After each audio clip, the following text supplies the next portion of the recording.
Hello fellow amateur armourers, it's myself Jonathan, also known as the Pc Genie. Today we're going to be talking about modifying this to make it a bit more suitable, in my opinion, for HEMA. Basically this is sort of a bike riding, sort of sports type armour. It's got a few positives.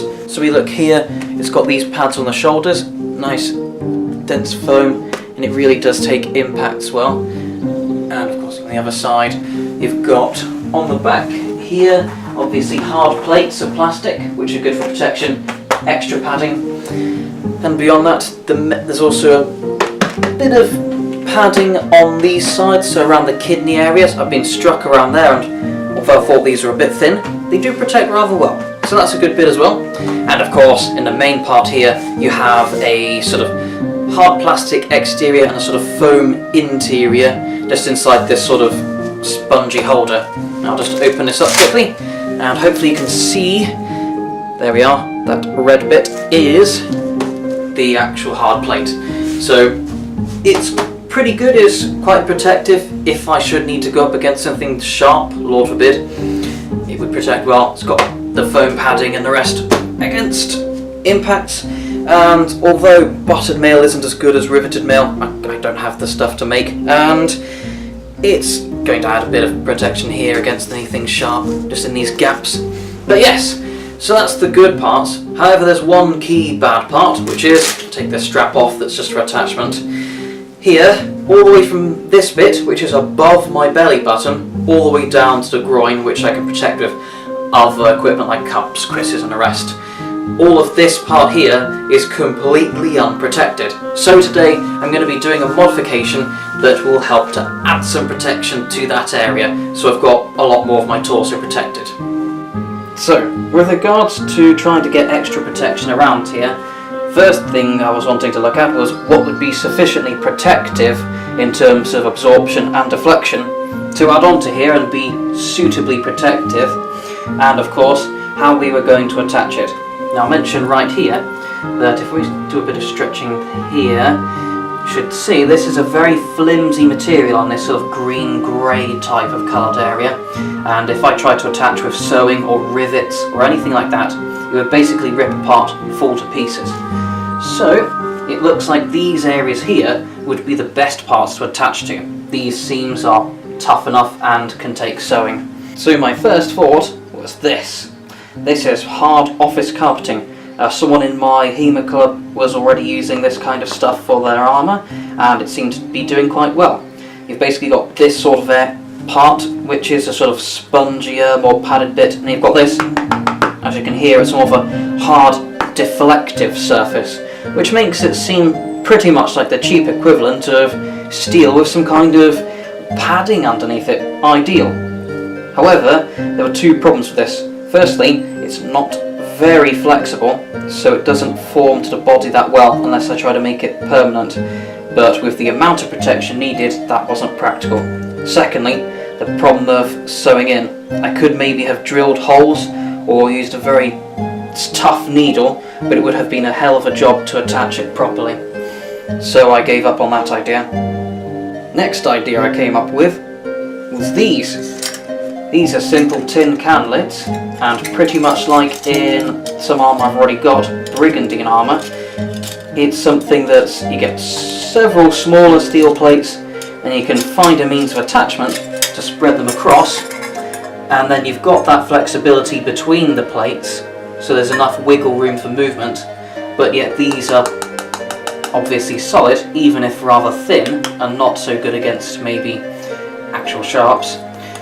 But yet I can add something else to provide some kind of foam or padding or something like that. With regards to that, we've got this. This is basic sort of foam you'd use in packaging, but add a bit of padding to reduce blows, and of course can be used in combination with the plates just being on top of them, and all attached with the same system.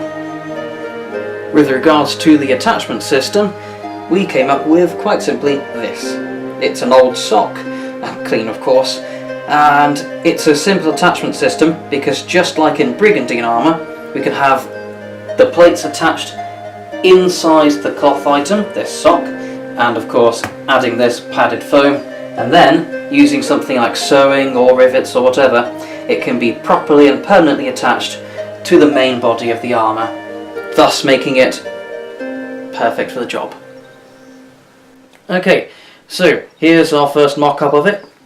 As you can hear, it's got these inside, and I've just crudely put them together with staples, but it clearly shows a proof of concept, and I've measured it against the actual armour itself, and with the correct sewing and whatnot to attach it properly, it should fit rather well.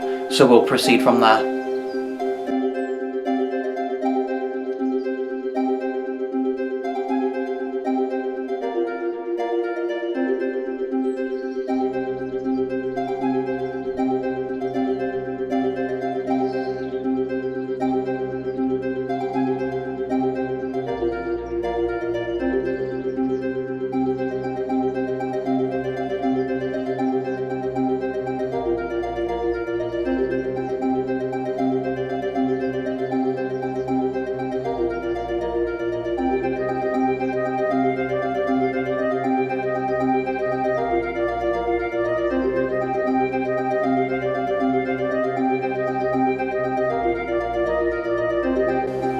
So, here's the finished product. As you can see, well, as you saw previously, it's got the foam inside, it's got the plates from the tin cans, and it's all been sewn in together to stop it from coming apart and coming loose. Another part that wasn't on camera shot is the end of the sock that was open. We've tucked in, and we've done something similar to a blanket stitch around to seal it and secure it to make sure nothing comes out the end. And then our next step, of course, will be underneath here, probably using these edges and rims, we shall attach this and sew it onto the main item itself. It should have enough give that I'd be able to bend around and move about as I'm fighting, but still have that protection. So I put pins in to hold this in place, and I'm going to sew all the way along up here, and since this can ride a bit that way, on the bottom I'll potentially, if at all, only sort of sew it along these few inches, but I might just leave it loose because the weight will keep it hanging down enough. We'll see.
So here it is, the finished product. So with the modification I've made, I've decided in the end not to sew it at the bottom. It pretty much keeps itself in place well enough.